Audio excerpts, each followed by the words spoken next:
pessoal, sejam bem-vindos a mais um vídeo com muitas informações importantes.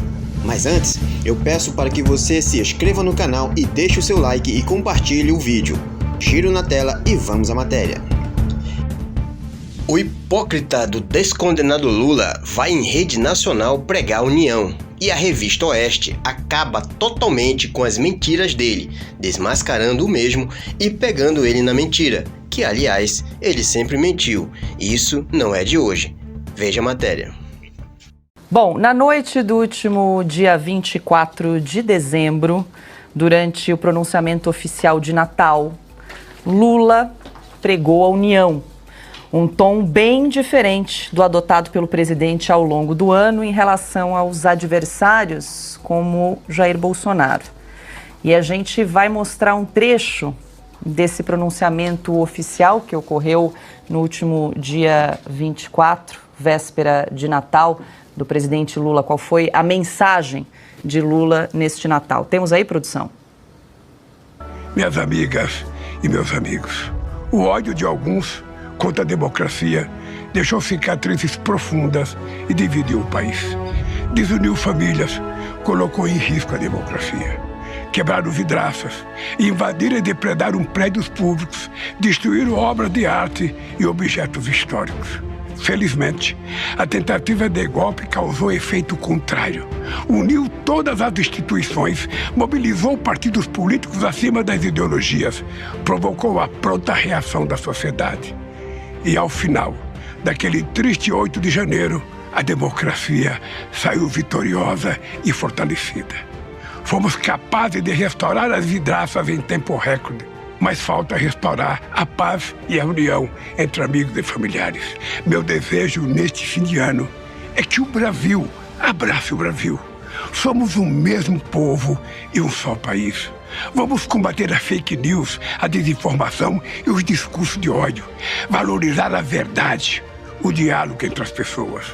Que no ano que vem sigamos unidos, caminhando juntos rumo à construção de um país cada vez mais desenvolvido, mais fraterno, mais justo para todas as famílias. Um Feliz Natal e um 2024 do tamanho dos nossos sonhos. Um grande abraço.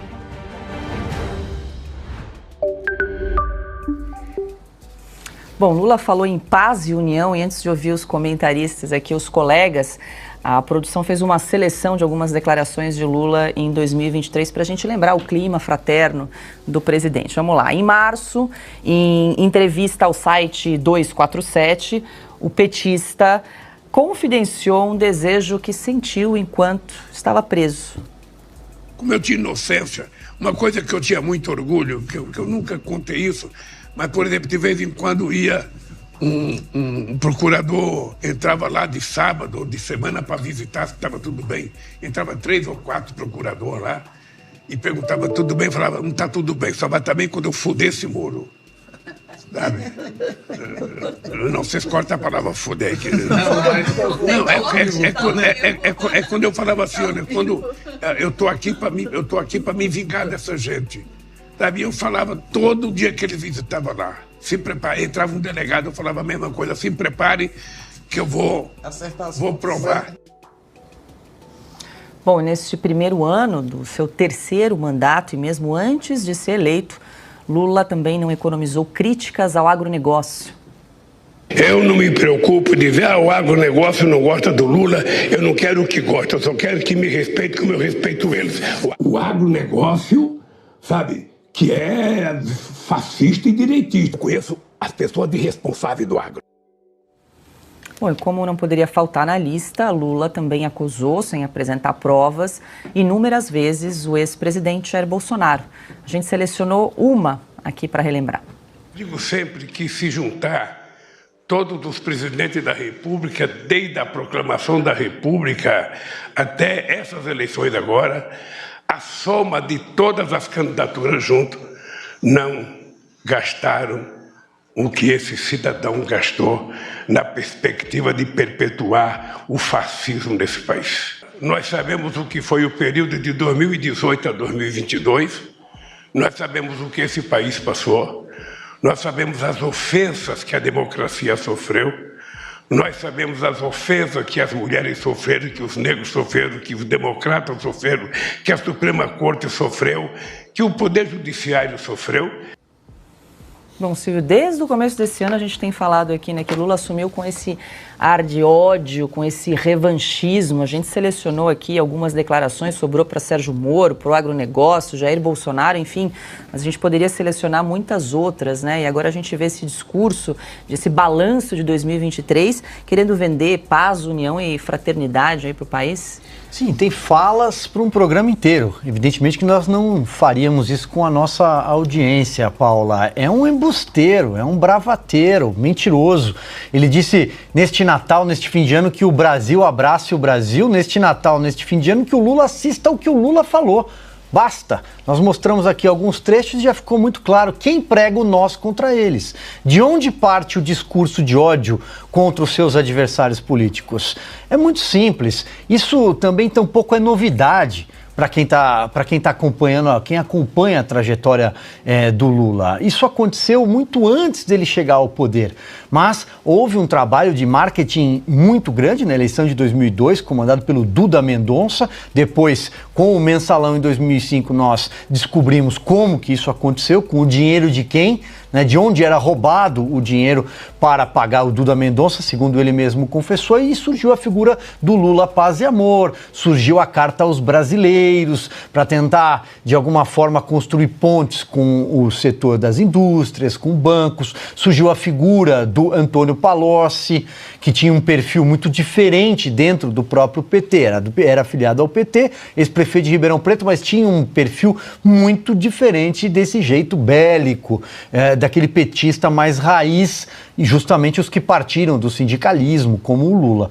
Então, quando o Lula está in natura, inflamado, como estava, por exemplo, nessa entrevista para esse site de esquerda, cercado de amigos, ele fala os palavrões, ele despeja ódio, mas quando ele está diante de um teleprompter programado, controlado, com maquiagem, com roteiro, aí surge essa figura que é fake, que é mentirosa, e o Brasil inteiro sabe disso. É um embusteiro. Ana, o que te chamou a atenção nesse discurso, nessa fala aí de Lula, nesse balanço que ele fez no Natal agora, no último sábado? Apenas a confirmação de que o antigo governo continua morando de graça na cabeça do Lula. Só fala do passado, né? Do passado, e não é nem de um passado dele. Ele fala só aqui, eu não fui anotando, né? Ódio, divisão, depredação, tentativa de golpe, vai dando um sono na gente, né? Porque parece que é um mantra. Tentativa de golpe, 8 de janeiro, fake news, discurso de ódio. Então, Paula, tudo está óbvio.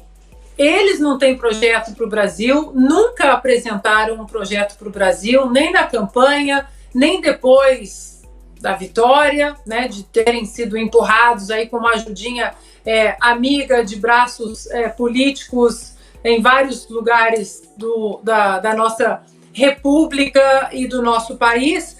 E como o Silvio disse, nós podemos colocar várias falas aqui, porque tem várias falas dele, por exemplo, dizendo que ia regular a imprensa, que ia regular a mídia, várias ocasiões.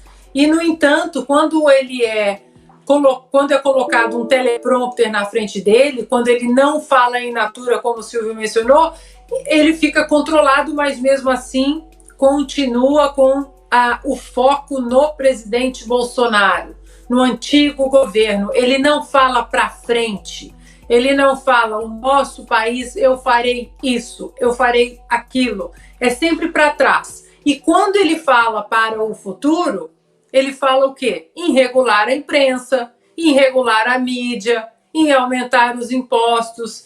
Então, Paula, é uma turma que não dá para a gente sequer pensar numa trégua, porque, se fosse possível, ele simplesmente aniquilaria o outro lado político, o outro lado do espectro ideológico. Eles são pessoas que têm genética de um partido só, de uma voz só, de um comando só, de um plano só, de uma polícia só. Eles não querem debate. Isso é óbvio, está na genética comunista do petista, leninista, marxista. E, Paula, para finalizar, ele disse que 2024 seja do tamanho dos nossos sonhos, pelo amor de Deus, né? Rezemos todos, porque o Brasil não merece 2024 com o tamanho dos sonhos do PT para o Brasil. Porra, né, Ana? Bom, Augusto, em 5 minutos de pronunciamento, como disse a Ana, né? Não olhou para frente, só para trás, falou muito do 8 de janeiro.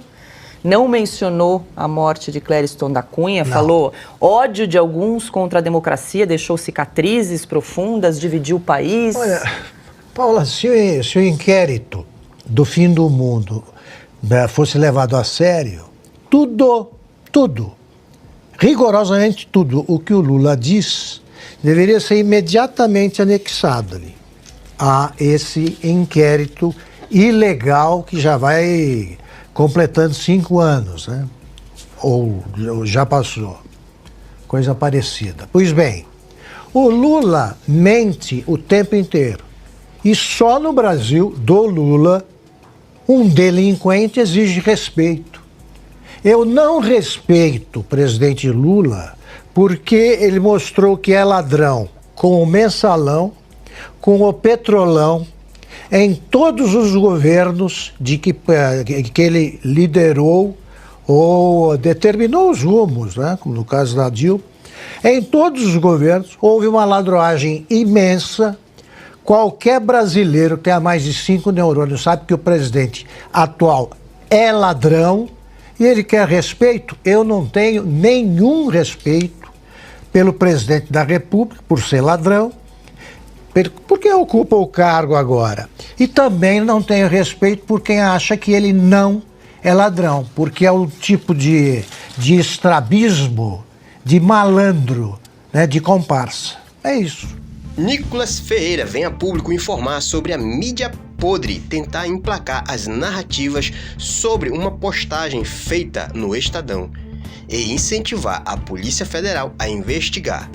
Agora, pedir que a polícia investigue a Choquei por fazer fake news onde praticamente forçou uma moça a se suicidar, eles não fizeram. Por quê? Porque a Choquei faz parte do esquema? Vamos à matéria. O ano tá acabando, mas eles não cansam. Beira ao inacreditável. Escuta. A Polícia Federal ampliou para 3 perfis a investigação das ameaças contra o presidente Lula nas redes sociais e vai apurar ainda se houve ou não alguma responsabilidade do deputado Nicolas Ferreira, do PL. Investigadores com os quais eu conversei dizem que todos os comentários agressivos foram feitos após uma postagem do deputado do PL sobre a virada de ano de Lula numa praia das Forças Armadas no Rio de Janeiro. A postagem tinha a seguinte legenda: o pai dos pobres, popular e amado pelo povo. Era uma postagem irônica. Não está claro para a PF, no entanto, se o deputado teve ou não algum envolvimento jurídico relevante com o caso. Sim, foi isso mesmo que você entendeu. Basicamente, eu fiz essa postagem e uma pessoa aleatória que eu não conheço comentou e eles estão querendo responsabilizar quem? Eu. Se ele tiver alguma relação juridicamente relevante, ele vai ser investigado formalmente. E agora dá só uma olhadinha como eles geram essas narrativas e esses desgastes. Basicamente, o Ricardo Capelli disse que a Polícia Federal iria investigar as ameaças feitas ao presidente Lula nas redes sociais. Mas, basicamente, ele não disse nada sobre minha responsabilidade. Aí, os perfis de esquerda lançam o quê? Após o Nicolas Ferreira agitar os seus seguidores contra o presidente Lula, um deles propôs contratar um mercenário com rifle para assassinar o presidente. Ou seja, eles assim basicamente mentem. E daí vem a mídia dizendo que novas ameaças de morte a Lula surgem após Nicolas Ferreira incitar seguidores. Só para refrescar a memória aqui, basicamente esse foi o meu post, tá? Ameaçador. O pai dos pobres, popular e amado pelo povo. E uma reportagem do Estadão. Agora é engraçado, né? Como que essa galera não se mobiliza para poder investigar o Adélio, que tentou matar um candidato à presidência da República. ou o dono da Choquei, que muitos acreditam que ele tem envolvimento, sim, de fato, com tudo que aconteceu com a Jéssica. E aqui entre nós, engraçado como um adolescente hacker que invadiu o perfil da primeira-dama do Brasil, no outro dia recebeu a Polícia Federal. Esse daqui até agora, nada. Mas continuemos. E na boa, chega a ser constrangedor a tentativa da mídia, da esquerda, de tentar emplacar narrativas para poder desgastar meu nome. Aí eu te pergunto, por que eles querem fazer tanto isso comigo? Isso aqui não é para me vangloriar não, tá? É só para mostrar os números. Não preciso disso não. Mas dá só uma olhada. Essa aqui é a minha quantidade de seguidores só no Instagram, minha média de likes, 747 mil, e minha média de comentários. Agora vamos ver do presidente Lula. Com mais seguidores que eu, tem pelo menos aí vezes menos 7 do que eu, e consideravelmente muito menos comentários que eu. Isso é o presidente da República. Isso daqui é um crescimento somente de 1 ano dos meus seguidores só no Instagram. Somando aí todas as minhas redes, nós temos quase 24 milhões de seguidores. Durante a campanha do ano passado, pra vocês terem ideia, somente em um mês, somente no Instagram, foi 1,4 bilhão de impressões. Contando com tudo aí, curtida, compartilhamento, tudo, só no Instagram. Ou seja, cada dia mais nós estamos alcançando mais pessoas, principalmente mais jovens, e é por isso o desespero deles. Então eu sei que isso só vai aumentando, obviamente, essa perseguição. Afinal de contas, eles não suportam ouvir uma voz diferente da deles. Mas eu tenho uma boa notícia, talvez não para eles, mas para você. Bem-aventurados sois vós quando vos injuriarem e perseguirem, e mentindo, disserem todo mal contra vós por minha causa. Exultai e alegrai-vos, porque é grande o vosso galardão nos céus, porque assim perseguiram os profetas que foram antes de vós. Pode parecer loucura, mas eu fico alegre quando eu percebo que de fato nós estamos sendo perseguidos por fazer justiça. E isso, para quem não é cristão, pode de fato parecer loucura, mas para nós, a gente tem uma clareza muito grande de que a perseguição para o cristão é algo natural. E Spurgeon conseguiu traduzir isso muito bem em 2 frases. A primeira: os cristãos não estão em perigo quando estão sendo perseguidos, mas quando estão sendo admirados. E não somos o caramelo da terra, somos o sal da terra, ao que o mundo tem vontade de cuspir e não de engolir. Afinal de contas, seria muita inocência ou ingenuidade minha achar que o mesmo mundo que matou o meu Senhor me aplaudiria. Avisa lá que nós estamos de pé. Quanto mais bate, mais ele cresce. Essa foi mais uma notícia do Grupo Giro News. Muito obrigado e até a próxima.